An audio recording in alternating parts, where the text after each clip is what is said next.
Hello दोस्तों, आज मैं एक Korean drama survival web series को एक्सप्लेन करने वाला हूँ जिसका नाम है द ब्लैक नाइट। सीरीज़ के पहले एपिसोड में हमें ये बताया जाता है कि 40 साल पहले धरती पर एक उल्कापिंड गिरा था जिसके कारण दुनिया का 90% आबादी मिट चुका है और कोरिया रेगिस्तान बन चुका है।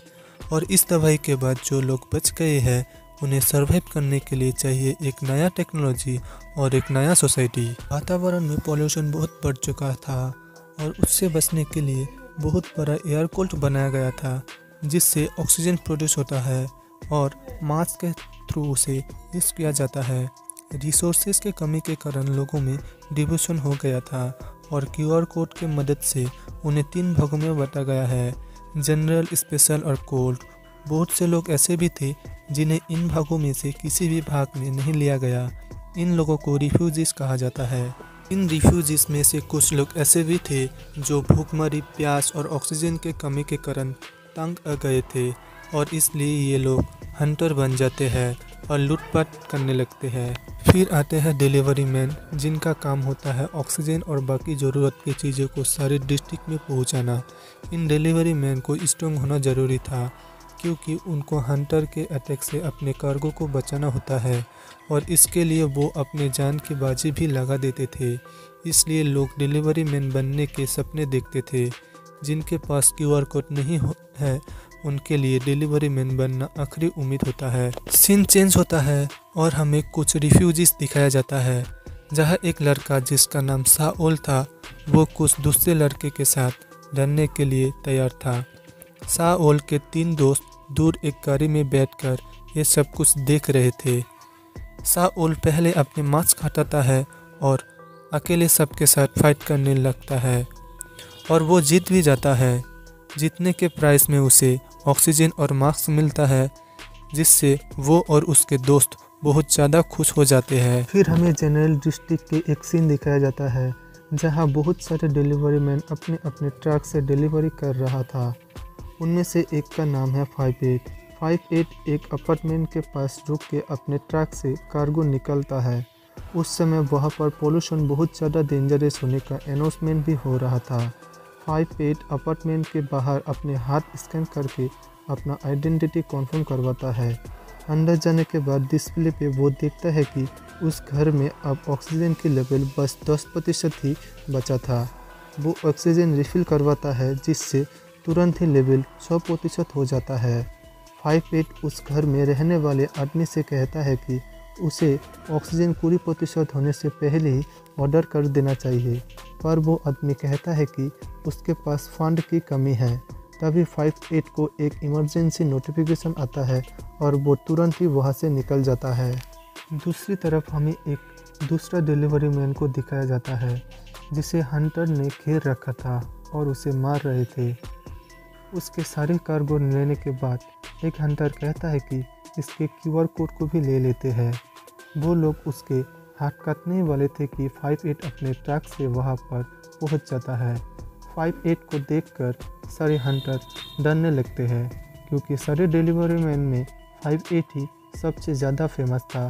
58 अकेले सबके साथ फाइट करके सबको मार देता है। फिर हम साओल को देखते हैं जो जनरल डिस्ट्रिक्ट में आया था। यहाँ वो देखता है कि एक लेडी को अरेस्ट किया जा रहा है क्योंकि उसने एक रिफ्यूजी बच्चे को अपने घर में रहने दिया। साओल गार्बेज डिस्पोजल वाले सिस्टम के मदद से एक घर के अंदर जाता है। पीछे से एक लेडी उसके कान पे बंदूक टिका देता है। साओल फाइट करने की कोशिश करता है तो वो लेडी उसे ज़मीन पर गिरा देता है। फिर पता चलता है कि साओल उसी घर पर रहता है। वो लेडी उसे पनिश कर रही थी क्योंकि वो घर के बाहर गया था। साओल कहता है कि वो ट्रेनिंग के लिए ही बाहर जाता है क्योंकि उसे डिलीवरी मैन जो बनना है। उसे वो लेडी कहता है, तुम्हें क्या लगता है तुम किसी से भी जाके फाइट करोगे तो डिलीवरी मैन बन जाओगे? उनके बातों से पता चलता है कि इस लेडी का नाम सियोला है और वो डिफेंस इंटेलिजेंस में मेजर थी और साओल 10 सालों से इल्लीगली यहाँ उसके पास रह रहा है। सियोला कोशिश में लगी थी कि उसे जनरल सिटीजन बना सके। फिर हम 58 को देखते हैं अपने काम ख़त्म करके वो अपने घर पे आके बैठा था तो उसे अननोन नंबर से एक मैसेज आता है। किसी ने उसे एक टाइम देकर गेट नंबर 8 पे मिलने बुलाया था। एक आदमी को दिखाया जाता है जिसको देखकर काफ़ी पावरफुल मालूम होता है। वो रिफ्यूजीज डिस्ट्रिक्ट से होता हुआ स्पेशल डिस्ट्रिक्ट को पार करके कूल डिस्ट्रिक्ट पहुंचता है, जो बहुत ही डेवलप सिटी लग रहा था। वहाँ वो एक बड़ा बिल्डिंग के पास जाकर रुकता है। उस बिल्डिंग के अंदर सीईओ प्रेसिडेंट से बात कर रहा था। दोनों स्पेशल डिस्ट्रिक्ट के प्रॉब्लम के बारे में बात कर रहे थे, जहाँ पॉपुलेशन आउट ऑफ कंट्रोल होता जा रहा था। स्पेशल डिस्ट्रिक्ट अंडरग्राउंड बना हुआ था। वहाँ के लोग जंगल, आसमान कुछ भी नहीं देख सकते थे, इसलिए डिप्रेशन का शिकार हो रहे थे। अब उन लोगों को रिलोकेट करने का प्लान किया जा रहा था। जहां 40 साल पहले प्रेसिडेंट ने सारे डिस्ट्रिक्ट को खुद डिज़ाइन किया था और अब एक और डिस्ट्रिक्ट बनाने का काम चल रहा है, जिसका नाम है डिस्ट्रिक्ट ए। ये लोग बात ही कर रहे थे कि वही आदमी अंदर आता है। पता चलता है कि ये प्रेसिडेंट का बेटा है। प्रेसिडेंट उसको डिस्ट्रिक्ट ए के काम के बारे में पूछता है तो वो कुछ डायरेक्ट आंसर नहीं देता और वो गवर्नमेंट को सारे रिपोर्ट समय पर भी सबमिट नहीं कर रहा था। प्रेसिडेंट इस बारे में पूछता है तो वो बोलता है कि आपको रिपोर्ट करना प्रायोरिटी है, गवर्नमेंट को नहीं। प्रेसिडेंट उसे सारे इंफॉर्मेशन शेयर करने को बोलता है। दूसरी तरफ हम साउल को देखते हैं, जो रिफ्यूजी डिस्ट्रिक्ट में किसी के घर में आता है, जिसे वो ग्रैम्स कह के बुलाता है। उसका 3 दोस्त भी इन्हीं के घर में रहते हैं। फिर वो अपने दोस्तों के साथ मिलकर बाहर जाके एक स्लो ड्राइव साइन बोर्ड को रास्ते पर लगा देता है। दूसरी ओर से 5-8 अपने ट्रक में आ रहा था। स्लो ड्राइव साइन बोर्ड के वजह से उसकी ट्रक ऑटोमेटिकली स्लो हो जाता है, जिसका फ़ायदा उठाकर साउल और उसका दोस्त ट्रक पर चढ़ जाता है। 5-8 समझ जाता है कि क्या हो रहा है। वो ट्रक के कैमरे में उन्हें देख भी सकता है। फिर वो अपने ट्रक का स्पीड बढ़ा के जिग-जैग वे में चलाने लगता है, जिससे साउल को छोड़कर बाकी सभी गिर जाते हैं। साउल धीरे धीरे चलता हुआ पैसेंजर विंडो से अंदर घुस जाता है। 5-8 को सामने देखकर साउल उसे फाइट का इन्विटेशन देता है तो 5-8 आगे बढ़कर उसे ट्रक से बाहर गिरा देता है और मन में सोचता है उसमें ना तो मैनर्स है और न ही डर है। इधर गार्ड के डिवाइस में अचानक से बीपिंग शुरू हो जाता है। वो समझ जाता है और जाके बेल बजा देता है। असल में ये तूफान की वार्निंग थी। तूफान से बचने के लिए 5-8 ज़मीन पर लेट जाता है और फिर तूफान के थमने पे उसी गेट पर पहुंचता है जो उसे मैसेज में मिला था। ये गेट डिस्ट्रिक्ट ए का ही एक गेट था। जिसने उसे मिलने बुलाया था वो तो वहाँ पर नहीं आया, पर वो अपने टेलीस्कोप से ट्रकों को अंदर जाता देखता है और वो समझ जाता है कि एयर कोर को यहाँ शिफ्ट किया जा रहा है। फिर हम सियोला को देखते हैं, जो डिस्ट्रिक्ट ए के ही दूसरी गेट पर आई थी और वो अंदर जाकर गार्ड फोर्स के हेड से मिलना चाहती थी, पर वह जो आदमी था वो मना कर देता है, ये बोलकर कि उसके लिए ऑथोराइजेशन चाहिए। उसी गेट से कुछ ट्रक निकलता है। सियोला ट्रक के बारे में पूछती है तो वो आदमी कुछ भी क्लियर आंसर नहीं देता। वहाँ से लौटते हुए सियोला दूसरी ऑफिसर से कहता है कि ये लोग डिस्ट्रिक्ट ए को लेकर कुछ ज़्यादा ही सीक्रेट है। आगे एक ट्रक के वजह से उन्हें अचानक से रुकना पड़ता है। ये ट्रक एक्चुअली 5-8 का ही था।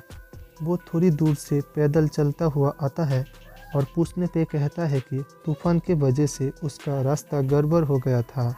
आइडेंटिटी कन्फर्म होने पे सोल्जर्स उसे जाने देते हैं। इधर साउल घर लौटता है और उसके बहन उसे QR कोड की मदद से घर पर लॉक कर देती है, क्योंकि वो फिर से घर से भागा था। साउल के हाथ में कोई QR कोड तो था नहीं, तो वो निकल भी नहीं पाता है। नेक्स्ट सीन में 5-8 रिफ्यूजी के लेबर मार्केट पे जाता है। वहाँ उसे एक बच्ची दिखती है जिसका ऑक्सीजन बस ख़त्म ही होने वाला था।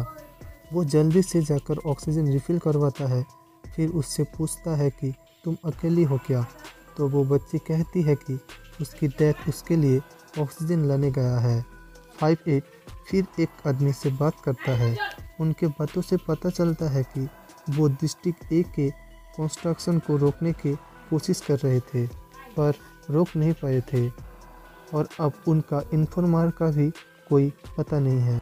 5-8 इस आदमी को बताता है कि एयर कोर को डिस्ट्रिक्ट ए में लाया गया है। फिर हम देखते हैं 5-8 और उसके जैसे दूसरे डिलीवरी मैन वहाँ के बहुत सारे लोगों को ऑक्सीजन और खाना दे रहे हैं। सीन में हम साओल को देखते हैं। उसे अभी भी उसके बहन ने बंद करके रखा था। तभी घर पर एक पैकेज आता है जो 5-8 ही डिलीवर करने आता है। साओल की बहन उसका फ़ैन था इसलिए वो 5-8 के साथ एक सेल्फी लेती है। 5-8 के जाने के बाद कुछ दूसरे लोग डिलीवरी मैन बनकर आते हैं। उनके पास गन्स थे। वो लोग साओल के बहन को ज़बरदस्ती कुछ इंजेक्शन करने की कोशिश कर रहे थे। उन्हें फिर पता चलता है कि अंदर कोई और भी है तो वो लोग दरवाजे पर शूट करते हैं। दरवाज़ा अनलॉक होने पे साउल बाहर निकलता है और उनके साथ फाइट करने लगता है। वो कई सारे लोगों को मार भी देता है। फिर वो देखता है कि उसके बहन को भी किसी तरह से गोली लग गया है। वो ये सब देख ही रहा था कि कोई उसे पीछे से आकर उसके सर में गोली मार देता है और वो वहीं पर मर जाता है। इसी के साथ ये एपिसोड ख़त्म हो जाता है। वीडियो अच्छा लगा तो वीडियो को लाइक शेयर और कमेंट कर दीजिएगा और चैनल को सब्सक्राइब कर दीजिएगा। बाय बाय, मिलते हैं अगले वीडियो में।